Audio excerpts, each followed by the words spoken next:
Buenos días, mis queridos hermanos. Les saludamos en esta mañana una vez más en el precioso nombre de nuestro Señor Jesucristo y agradecidos porque han decidido tomar este momento para que juntos escudriñemos las Escrituras y nos alimentemos espiritualmente.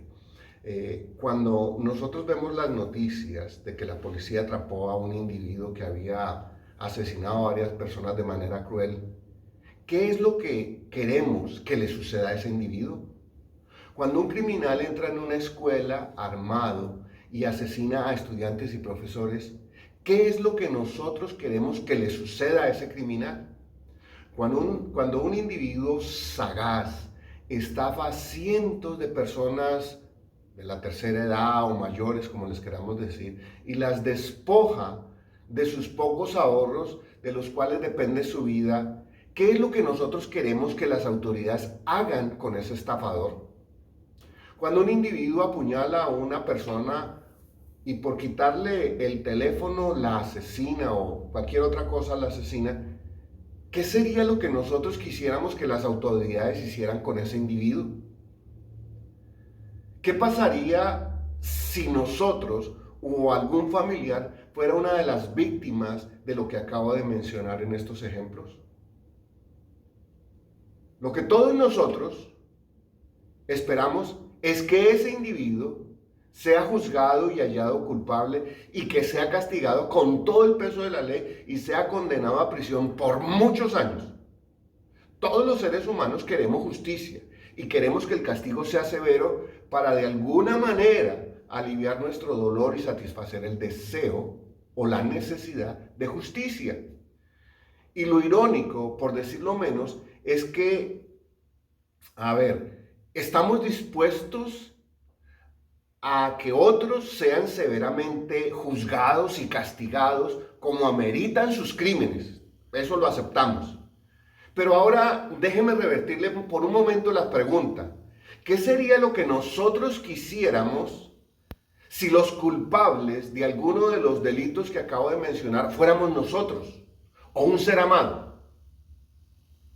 ¿Cambiaría en algo nuestro deseo de justicia? ¿Nos gustaría recibir clemencia en lugar de un castigo severo? Es interesante ver cómo cambia nuestra forma de pensar y de actuar ante tales circunstancias. Cuando son otros los culpables, queremos que todo el peso de la ley les caiga. Pero cuando somos nosotros o uno de nuestros seres amados, queremos clemencia y misericordia. Esa es en cierta medida nuestra insólita e incoherente manera de aplicar la ley. Si bien es cierto, muchos de nosotros no cometeríamos un crimen como los que acabo de mencionar, la Biblia nos dice que todos nosotros, usted y yo, todos nosotros, somos culpables delante del tribunal de Dios por haber quebrantado sus mandamientos y habernos rebelado ante su autoridad. La Biblia también dice que un día todos los hombres compareceremos ante el juez supremo y allí seremos juzgados. Un día todos los hombres estaremos sentados en el banquillo de los acusados y seremos juzgados de acuerdo con lo que hayamos hecho en respuesta a la palabra que Jesús nos habló. Así que le quiero preguntar una vez más, ¿qué espera usted que suceda en el día que será juzgado por Dios? ¿Cuál será la sentencia que usted espera que Dios le dicte? Siguiendo con nuestro recorrido por el Evangelio de Juan, hoy nos encontramos con un pasaje en el que precisamente se nos habla del juicio que enfrentaremos todos los hombres. Lo que allí suceda en el tribunal de Dios dependerá completamente, preste atención de esto, mi hermano, mi amigo, dependerá completamente de lo que en vida hayamos hecho en respuesta a la palabra de Dios. Por palabra me refiero a la Biblia, a las Escrituras, como lo queramos llamar, la palabra de Dios. Si la rechazamos o ignoramos, habrá una sola sentencia: culpables. Si la aceptamos y vivimos por ella, seremos por gracia hallados inocentes a pesar de ser culpables. ¿Cuál de estas dos sentencias quiere usted escuchar en ese día? Al fin y al cabo, cada ser humano recibirá conforme a lo que haya hecho con respecto a lo que Jesús nos enseñó, nos habló.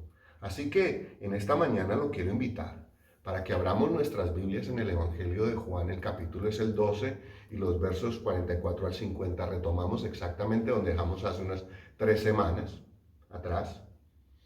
Y le quiero rogar, como siempre, que prestemos mucha atención a lo que el Señor nos quiere decir hoy, con respecto a la seriedad del juicio que todos los hombres enfrentaremos cuando haya terminado nuestra jornada por esta tierra. ¿Y cuál es la única forma de ser hallados inocentes a pesar de ser culpables? Así que en este texto vamos a encontrar 2 puntos que quiero resaltar mayormente. Y el primero es que quien cree en Jesús cree y ve al Padre. El segundo de él es que el mundo será juzgado por la palabra de Jesús. Así que vamos al texto y empecemos en esta mañana con nuestros desarrollo del sermón. El texto en el verso 44 y 45 dice lo siguiente: Jesús clamó y dijo: el que cree en mí, no cree en mí, sino en el que me envió. Y el que me ve, ve al que me envió. Así que aquí está el primer punto del sermón. Quien cree en Jesús, cree y ve al Padre. Estos versos finales del capítulo 12 del Evangelio de Juan son en realidad un resumen de lo que hasta ahora el apóstol Juan nos ha dicho desde el capítulo 1 hasta terminar el 12. Por eso estos últimos versos serán eso, un resumen. Y en estos versos 44-45 encontraremos 3 de los temas mayores de todo el Evangelio de Juan, los 12 capítulos que estamos terminando hoy y los siguientes que veremos hasta terminar todo el Evangelio. Así que, primero que todo, aquí vamos a encontrar que creer en Jesús es creer en el Padre. Creer en Jesús es creer que el Padre lo envió. Y ver a Jesús es ver al Padre. Y necesariamente entonces, oír y guardar la palabra de Dios determinará el destino eterno de los hombres. Eso es lo que Juan nos quiere decir en resumen de todo lo que ya hemos visto durante todo este tiempo que hemos estado meditando en el Evangelio de Juan. El Evangelio de Juan entrelaza de alguna manera estos temas y tiene una correspondencia realmente o relativamente fácil de ver y entender. No es demasiado complicado. La palabra creer, como ya lo hemos venido mencionando, porque es una palabra que está muchas veces en el Evangelio de Juan, que hemos hablado que en griego es pisteo, lo vuelve a poner como hemos visto que es creer en Jesús, en Cristo, para salvación. Así que creer es eso, según el Evangelio de Juan. Pero además de creer en Cristo, también implica creer en el Padre, y es exactamente lo mismo, creer en Dios para salvación. Lo mismo sucede con ver. Es el equivalente, cuando vemos a Jesús, es el equivalente de ver al Padre. Jesús fue el que nos reveló al Padre. En este caso, la palabra ver en el griego es también muy interesante porque implica mucho más allá del simple hecho de ver algo, de observar, de poder ver una botella o un frasco o lo que sea. Mucho más allá, tiene un sentido más profundo y significa en el Evangelio observar algo detenidamente, mirarlo y mirar todos sus detalles, entender o experimentar al pasar por una situación. Así que tanto creer como ver con respecto a Jesús y al Padre conlleva un profundo sentido espiritual de comunión con Él. Es creer para salvación y ver lo que Él ha hecho. La única forma de que nosotros experimentemos esta realidad espiritual es recibiendo a Jesús como el Salvador de nuestras vidas. Si no tenemos a Cristo como nuestro Salvador, no podremos experimentar esto. Así que ningún ser humano podrá creer y ver al Padre a menos que Jesús sea el Señor de su vida. Y estos son términos absolutos, no admiten negociación ni términos medios. Para que esto suceda entonces, para que sea posible, los hombres necesitamos el poder ¿de quién? Del Espíritu Santo, que nos redarguya, y nos convenza de que hemos pecado y que solo Cristo nos puede perdonar y redimir. Así que creer y ver a Jesús es lo mismo que creer y ver al Padre. Es exactamente lo mismo. Pero es necesario entender que estos dos términos, creer y ver, que el Evangelio de Juan nos cita constantemente, se deben aplicar en términos espirituales, de manera práctica en la vida del creyente. No es ver físicamente con los ojos, ni creer en algo, sino es espiritualmente la aplicación de los principios que estamos viendo aquí. Como hijos de Dios, esto será una jornada espiritual tomados de la mano de Jesús. A medida que crecemos y maduramos espiritualmente, para cada uno de nosotros será más fácil creer y ver al Padre por medio de lo que Jesús hace a diario en nuestras vidas. Así que creer y ver serán fundamentales para el desarrollo espiritual y a la misma vez nos preparan para la eternidad, donde finalmente, como dijo el apóstol Pablo en 1 Corintios, el capítulo 13, el verso 12, solo parafraseando la parte final de ese verso, veremos a Dios cara a cara. Es necesario dejar claro que nadie podrá ver ni creer en Dios a menos que crea y vea a Jesús. Al Padre y al Jesús lo vemos principalmente de dos maneras. Usted se preguntará, pero pastor, ¿cómo uno ve a Jesús? ¿Cómo creemos en Él? Bueno, hay dos maneras. Primero de ello es por medio de su palabra. Al Padre lo conocemos por medio de la palabra que está escrita, es decir, la Biblia. Lo importante, por eso he recalcado muchas veces, y ustedes ya lo saben, que para el cristiano es fundamental pasar tiempo meditando en las Escrituras, ¿sí? Porque mire lo que dice Jesús, que ya lo vimos hace mucho tiempo, en este mismo Evangelio, en el capítulo 5, el verso 39, dice lo siguiente: escudriñar las Escrituras, porque a vosotros os parece que en ellas tenéis la vida eterna, y ellas son las que dan testimonio de mí. Entonces, una forma en que usted y yo podemos ver y creer en Dios es a través de la meditación continua, disciplinada de las Sagradas Escrituras. Allí cada vez Jesús se hará más real. Pero también otra manera en que podemos ver a Jesús, quizás de una manera más palpable, si lo diéramos de esa manera, es al observar cómo Jesús actúa diariamente en nuestras vidas y los cambios que a través del tiempo suceden en nosotros desde el momento en que nos rendimos hasta el momento en donde estamos, lo que Él ha hecho en nuestras vidas. En este caso es necesario que podamos ver con claridad un antes y un después de Cristo. Todos los seres humanos tenemos un antes de Cristo, de recibirlo como Señor y Salvador, y un después de haberlo recibido. Así que debe haber ese contraste. El contraste entre el viejo hombre y el nacido de nuevo, como lo llaman las Escrituras, nacer de nuevo, debe ser muy evidente.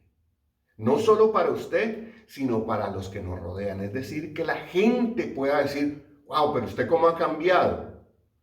Y usted y yo podamos atribuir ese cambio a lo que Dios, por medio de Jesús y por medio del Espíritu Santo, ha hecho en nuestras vidas. Esa es la manera como usted y yo podemos ver a Dios constantemente y de esa manera creer en Él. Así que para poder creer y ver al Padre es indispensable que seamos capaces de creer y ver a Jesús como el Mesías prometido. Aquel que dice que cree en Dios, pero no cree en Jesús como Dios, no podrá ver al Padre. Nuestro Salvador, Jesús es el Mesías prometido, es nuestro Salvador y además es importante que vivamos de acuerdo con su palabra, o sea, lo que Jesús nos enseñó, lo que está consignado en los evangelios acerca de Jesús. Y esa será la medida que Dios usará en el día de nuestro juicio. Si creímos en Jesús, en lo que Él nos dijo, o no creímos en Él. Porque de acuerdo como cada uno de nosotros como seres humanos respondamos ante ella, es decir, ante la palabra, así también será el juicio que recibiremos, como lo anuncian los siguientes versos. Preste atención, mi hermano. Vamos a retomar desde el verso 46. Yo, aquí Jesús está hablando, yo, la luz, he venido al mundo para que todo aquel que cree en mí no permanezca en tinieblas. Al que oye mis palabras y no las guarda, yo no le juzgo, porque no he venido a juzgar al mundo, sino a salvar al mundo. El que me rechaza y no recibe mis palabras, tiene quien le juzgue. La palabra que he hablado, ella le juzgará en el día postrero. ¿Ve? Aquí nos encontramos entonces con el segundo punto, el punto fundamental de este sermón. El mundo, todo el mundo, será juzgado por la palabra de Jesús. En el Evangelio de Juan, desde el comienzo, desde el capítulo 1, los versos 4 y 5, se nos presenta, o el evangelista nos presenta a Jesús como la luz que da vida a los hombres y la luz que derrotó a las tinieblas. Y en el verso 9, como la luz que vino al mundo. Así que es un tema recurrente en las Escrituras, hablar de la luz, de Jesús como la luz. En el Evangelio de Juan se menciona 18 veces este tema de la luz, de que Jesús es la luz. Y siempre se nos presenta a la luz en conflicto con las tinieblas. Siempre se anteponen. Estos dos términos son usados como realidades espirituales que se confrontan mutuamente y se refieren a Jesús como la fuente de luz y a Satanás como la fuente de las tinieblas. La palabra de Dios determinará quiénes pertenecen a uno o a otro de estos dos reinos. Jesús añade que el elemento fundamental para permanecer en la luz es creer únicamente en Él. Jesús es presentado como el único que puede sacar a los hombres de las tinieblas. No hay nadie más que nos pueda sacar del reino de las tinieblas, del pecado en que nos encontrábamos. Y es el único que puede, al sacarnos de ese reino de las tinieblas en el cual estábamos muy cómodos en otro tiempo, nos puede trasladar al reino de Dios o al reino de la luz. Pero es esencial que los hombres crean y vivan de acuerdo con su palabra, con la palabra de Dios. Eso es lo esencial aquí, mis hermanos. De repente, Jesús está hablando de esto y introduce el tema del juicio para los hombres y lo establece con base a que los hombres hagan lo que los hombres hagan con su palabra, guardarla o rechazarla. Lo que los hombres hagamos con cualquiera de esas dos acciones determinará. Mire esto. En este caso, todos los hombres somos culpables de los más horrendos pecados y transgresiones. Y aquí viene a caer la palabra, las preguntas que le hacía al principio con la introducción.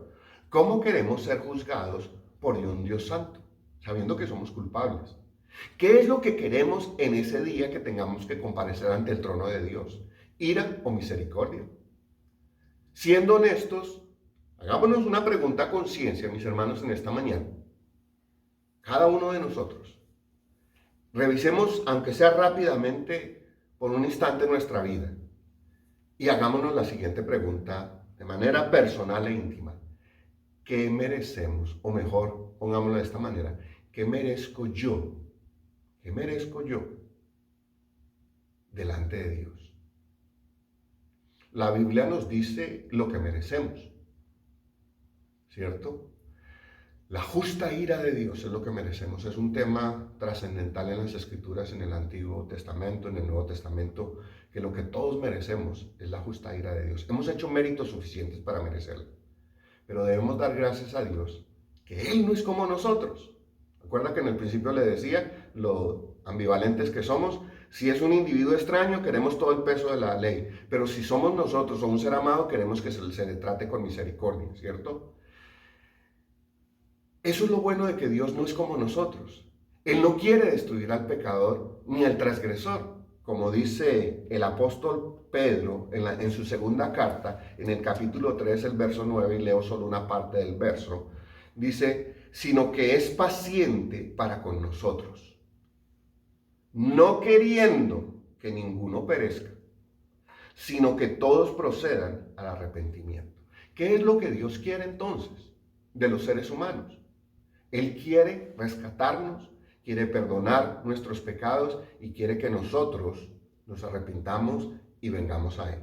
Es lo que Dios quiere. Dios no quiere destruirnos. Dios no quiere condenarnos. Pero debemos recordar que la palabra de Jesús conlleva obedecerla diariamente, lo que llamamos o lo que mencionamos muchas veces, ponerla por obra.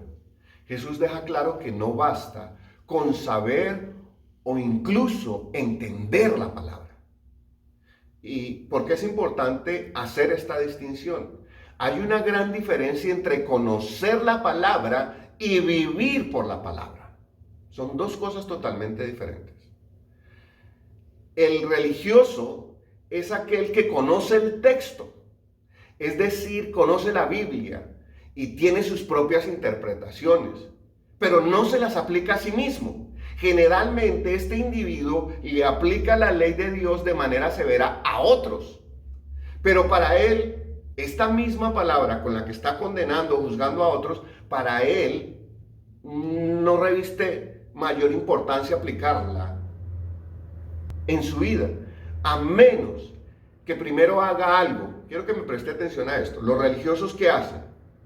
Comúnmente acomodan la palabra, ¿cierto? Si la tienen que recortar, si la tienen que reinterpretar, como quiera que sea, para que la palabra se ajuste a la vida del individuo y lo hace como mejor le parece. Esa, desafortunadamente, es la manera como nosotros los hombres comúnmente aplicamos la ley y juzgamos a otros. Muy severa para ellos, muy liviana para nosotros. Es decir, el religioso acomoda la palabra como mejor le parece a su forma de vivir. El creyente, por el otro lado, que reconoce primero su ignorancia con respecto a las Escrituras, con respecto a Dios, y reconoce también que su debilidad, pero aún así cada día trata lo mejor que puede de obedecer la palabra de Dios. El creyente verdadero aplica primero a su vida la palabra, es decir, saca la viga de su propio ojo y luego de que la ha aplicado a su vida, exhorta a sus congéneres a vivir por ella, es decir, ahora le saca la astillita que tiene el ojo de los demás y anima a los hombres a mantener una relación con Cristo y su palabra, siendo discípulos verdaderos. Este es el ideal para el hombre, que aplique con justicia y misericordia la ley. En este caso, el creyente, a diferencia del religioso, preste atención, el religioso ajusta la palabra a su vida. El creyente se ajusta a la palabra de Dios sin modificarla, sin recortarla, sin añadirle y sin quitarle. Por eso hay una gran diferencia entre estos dos tipos de hombres. Por esa razón es que cada uno de ellos será juzgado. Por eso que les acabo de decir, Jesús establece los parámetros de su misión, que se pueden resumir de forma sencilla. Jesús lo dijo, porque no he venido a juzgar al mundo, sino a salvar al mundo. ¿Ve? Esta afirmación de la misión de Jesús deja claro que el propósito de Dios desde la eternidad ha sido salvar a los hombres pecadores. No condenarlos, salvarlos. Pensemos en esto por un momento, para ver si hacemos este argumento. Si Dios quisiera en su corazón condenar a los hombres, entonces, ¿para qué se iba a molestar en enviar a su Hijo a morir por los hombres? Piensen esto, mi hermano. Por eso es importante notar que no es Dios quien condena a los pecadores. Quítese ese concepto que nos han enseñado, que Dios lo condenó, que Dios lo... No, Dios no condena a nadie. Preste atención. Sino que esa condenación depende únicamente de cómo cada uno de nosotros reaccionemos o actuemos con lo que hagamos con respecto a la palabra que Jesús nos vino a traer. Así que los hombres jamás podrán decir, ¿Es que Dios me condenó al castigo eterno y al infierno? No se puede decir. ¿Por qué? La condenación a los hombres viene por la manera como ellos reaccionen y respondan ante lo que Jesús dijo, ante su palabra, lo que está escrito en la Biblia. Como dijo William Barclay, no fue la ira de Dios la que envió a Jesús a la tierra, sino su amor. Definitivamente hay un juicio para todos los hombres. Nadie podrá escapar a esta revelación eterna. Está escrito en la palabra desde el principio hasta el fin. Los hombres seremos juzgados por Dios y, según Jesús en este pasaje, de acuerdo con su palabra. La palabra de Dios va a ser el marco de referencia, el código legal donde se medirá o se comparará nuestra conducta. Es allí donde encontramos esto. Los hombres seremos juzgados por Dios, todos, por su palabra. Por eso es por lo que los hombres necesitamos a Jesús, para que podamos ser salvos de la justa ira de Dios. Ninguno de nosotros podemos cumplir a cabalidad los mandamientos de Dios, pero para eso vino Jesús, para cumplirlos por nosotros.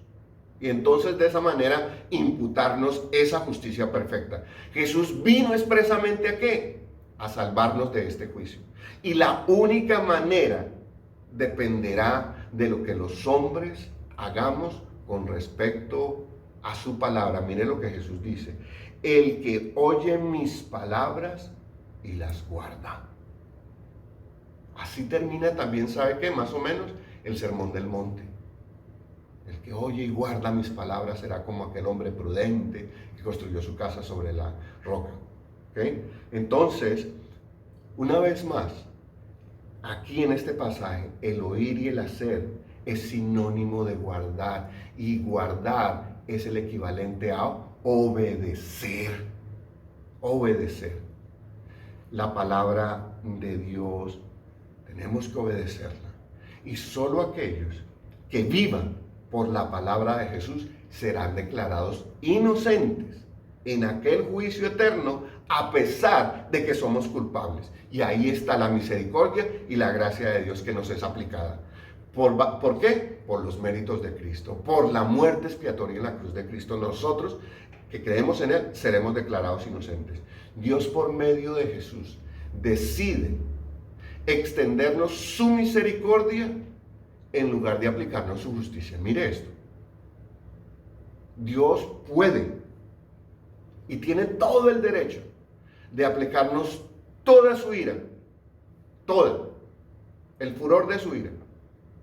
Pero a pesar de que nosotros hemos hecho los méritos y Dios puede hacerlo, Dios ha escogido un camino mejor. Él quiere misericordia y nos quiere dar la misericordia. Y de esa manera entonces nos aplica misericordia en lugar de aplicarnos ¿qué? Justicia.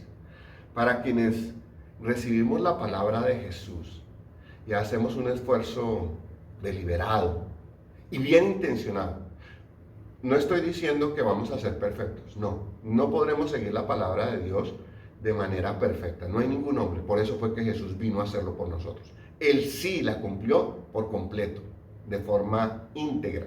Entonces, nosotros los creyentes tenemos que hacer un esfuerzo deliberado, bien intencionado, con la ayuda siempre del Espíritu Santo, para poder obedecer la palabra de Dios, y entonces habrá salvación. Pero lo opuesto también es verdad. Quienes rechazan la palabra de Jesús será entonces esa palabra la que al final de los tiempos los juzgará y los declarará culpables. No es Dios, es el hombre por lo que ha hecho. Y ese hombre, esos hombres, serán condenados al castigo eterno. ¿Quién al ver su indignidad y su pecado se vuelve a Cristo y cree en su palabra y la guarda y depende de ella para vivir, recibirá perdón de pecados y vida eterna? Pero el que la conozca intelectualmente la conoce, pero la rechaza y decide vivir como mejor le parece, entonces esa actitud, esa respuesta que él le dio a la palabra de Dios, será la que irremediablemente lo condenará. Esa palabra que Jesús ha hablado. Jesús dice, yo no los condeno. La palabra que he hablado, ella los condenará. Este pasaje termina diciendo lo siguiente: porque yo no he hablado por mi propia cuenta. El Padre que me envió, Él me dio mandamiento de lo que he de decir y de lo que he de hablar. Y sé que su mandamiento es vida eterna. Así pues, lo que yo hablo, lo hablo como el Padre me lo ha dicho.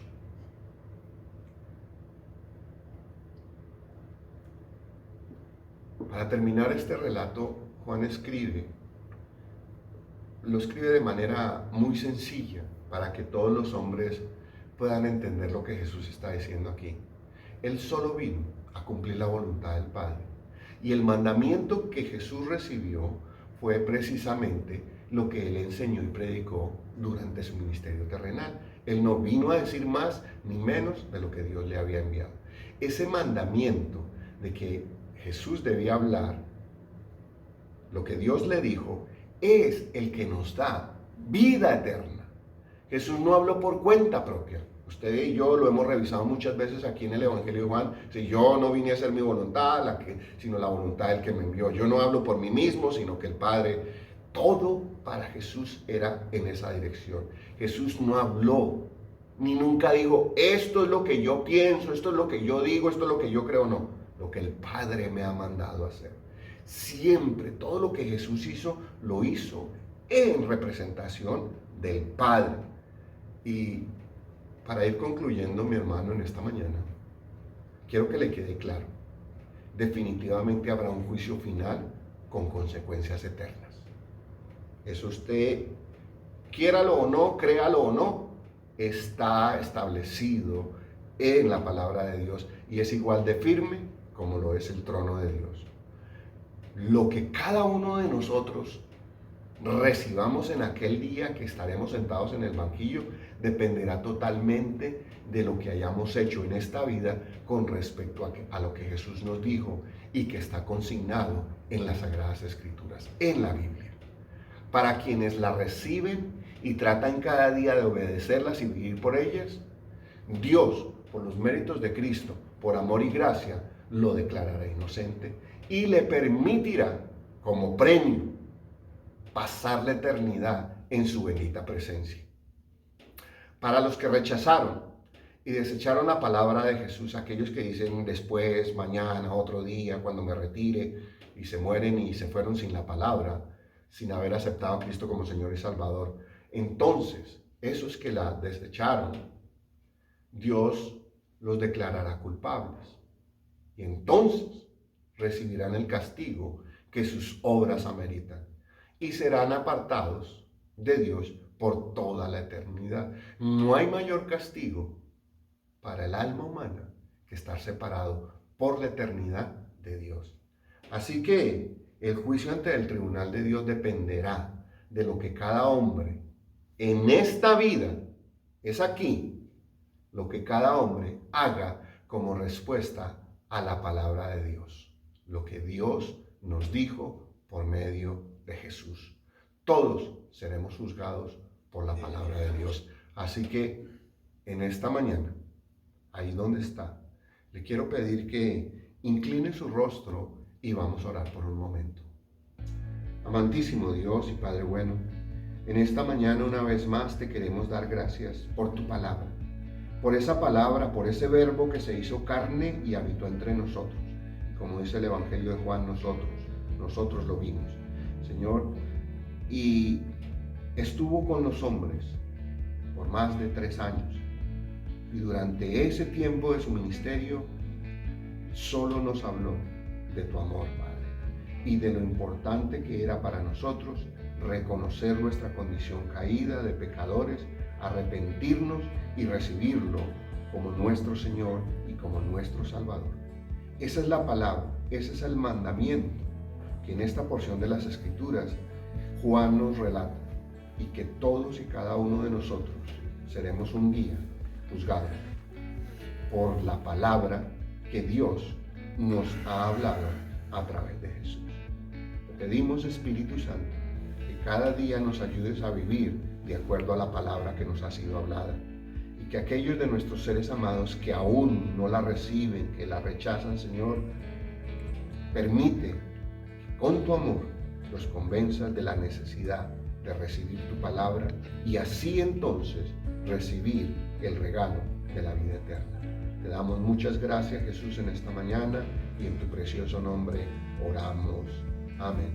Mis hermanos y mis amigos, solo me queda desearles que tengan una feliz semana, que nuestro Dios haga resplandecer su rostro sobre ustedes, y no olvidemos que un día, cuando terminemos esta jornada en la tierra, todos compareceremos ante el tribunal de Dios. Bendiciones y feliz semana.